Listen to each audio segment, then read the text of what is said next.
श्री स्वामी समर्थ।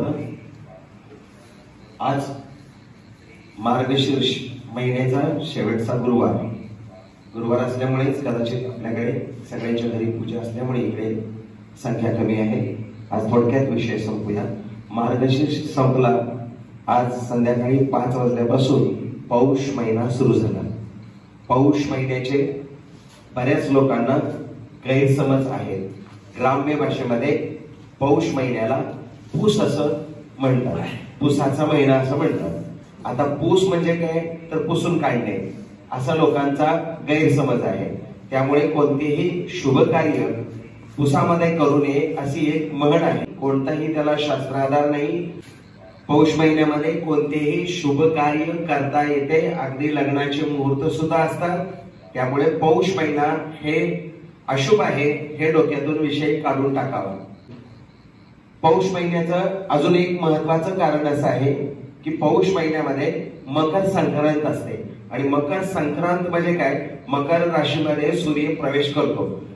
मकर राशीमध्ये जेव्हा सूर्य प्रवेश करतो म्हणजे पृथ्वीच्या पूर्वेकडे जर तोंड केलं तर पृथ्वीच्या शेवटच्या टोकाला सूर्य जाऊन उगवतो, म्हणजे शेवटचा दिवस आहे तो।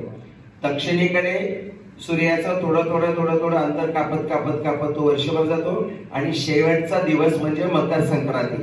म्हणजे 15 तारखेला मकर संक्रांती आहे तर 15 तारखेला शेवटचा दिवस असणार आहे। म्हणजे भौगोलिक किंवा खगोलशास्त्राप्रमाणे नवीन वर्षाचा प्रारंभ होणार आहे। आणि तो जो महिना मकर राशीमध्ये जो सूर्य जातो तो महिना थोडा त्रासदायक असतो।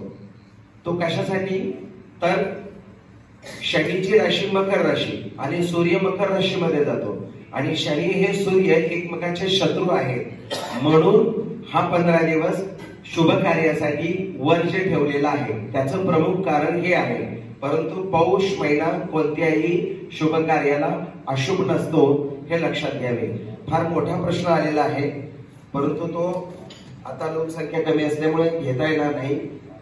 एक आपण व्हिडिओ टाकला होता, देवता प्रसन्न झालेली कशी कळते, तर तो अगदी 1000-2000 लोकांनी पाहिला आणि त्याच्यानंतर दुसरा लगेच प्रश्न आलेला आहे, देवी देवतांचा कोप झालेला कसा कळतो। तर त्याचंही उत्तर आपल्याला विस्ताराने घ्यायचं आहे। पुढच्या वेळेला आपण त्याचं समजून घेऊया। आता मुख्य विषयावरती डायरेक्ट घेऊया। आता काय आपणच आहे, कशाला लोकांना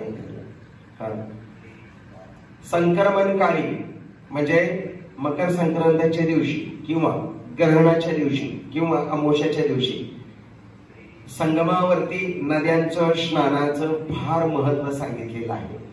त्यामुळे त्या ठिकाणी जाऊन तीर्थस्नान करणं म्हणजे गत जन्माचा पापाचा निचरा करणं असं शास्त्र उल्लेख आहे।